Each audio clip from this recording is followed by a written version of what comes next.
വന്നേ മാനത്ത് ഉലകം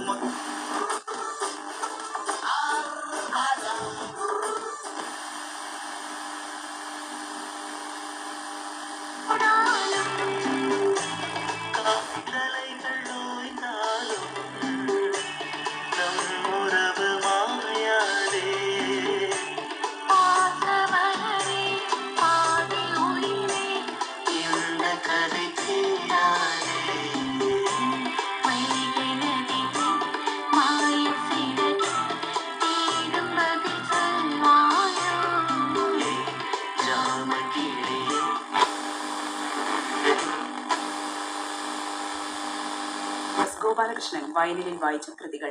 9 മണിക്ക് ചലച്ചിത്ര ഗാനങ്ങൾ, 10:30 ദിശാസുരഭി, 11 മണിക്ക് സുഭാഷിതം പുനർപ്രക്ഷേപണം. രാജ ശ്രീകുമാർ വർമ്മ അവതരിപ്പിച്ചത്. 11:05 മുതൽ 5:48 വരെ വിവിധ ഭാരതി റിലേ. ഇനി നാളെ രാവിലെ 5:55 സുഭാഷിതം ഷിജി ജോൺസൺ അവതരിപ്പിക്കുന്നു. രാവിലെ 6 മണി, 8 മണി, 10 മണി, 11 മണി, ഉച്ചയ്ക്ക് 12 മണി, 1 മണി, 2 മണി, വൈകുന്നേരം 5 മണി, 6 മണി, രാത്രി 8 മണി എന്നീ സമയങ്ങളിൽ FM ന്യൂസ് ഹെഡ്ലൈൻസ്. 6:02 അറിയിപ്പുകൾ.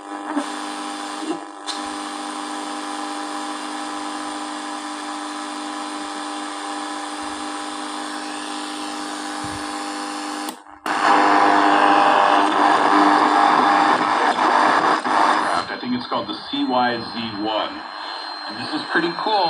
That aircraft can carry up to 7 passengers. It tested it, and what they were testing for was. 据美国福克斯新闻网报道。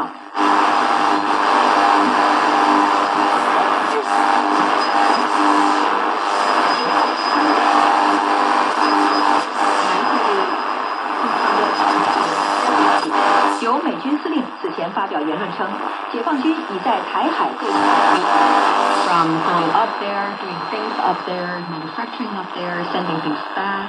他觉得好。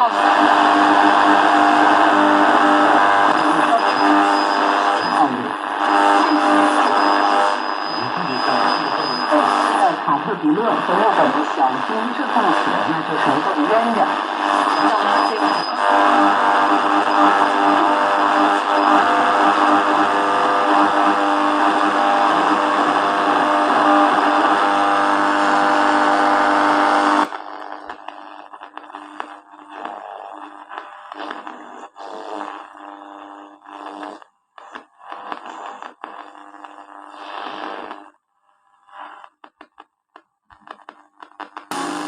ഈ സോഷ്യൽ മീഡിയ കാണുന്നതോ കേൾക്കുന്നതോ ഒന്നുമല്ല. ഇവിടെ അതിന് ഒഫീഷ്യലായിട്ടുള്ള എക്സ്പേർട്സ് ആയിട്ടുള്ള ആൾക്കാരോട് ഭാഗത്തും പോയിരുന്ന് നിങ്ങൾ മനസ്സിലാക്കി എടുക്കുമ്പോഴാണ് അതൊരു ഫൈനൽ വേർഡായിട്ട് മാറുന്നത്. ഫോർ എക്സാമ്പിൾ, സോഷ്യൽ മീഡിയയിലൂടെ അല്ലെങ്കിൽ വാട്സപ്പിലൂടെ നിങ്ങൾക്ക് കുറച്ച് മെസ്സേജുകൾ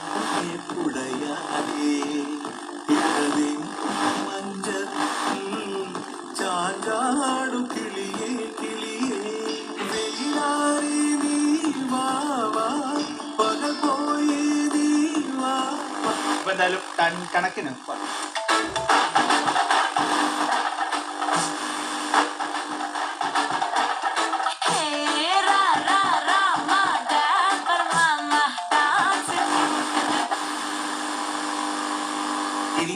ഇനിയിപ്പൊ ധൈര്യമായിട്ട് പാടാലോ. അത്രയ്ക്ക് ലക്ഷറി ലിവിംഗ് അല്ലേ ശാസ്തമംഗലത്തെ കോഡിൽ ശ്രീലകം നമുക്കായി ഒരുക്കാൻ പോകുന്നത്. ഭൂമി പൂജ ജനുവരി 19 രാവിലെ 10°C. തിരുവനന്തപുരം വിമാനത്താവളത്തിൽ രേഖപ്പെടുത്തിയ കൂടിയ താപനില 31.4°C, കുറഞ്ഞ താപനില 23.6°C. കാലാവസ്ഥ അറിയിപ്പ് സമാപിച്ചു.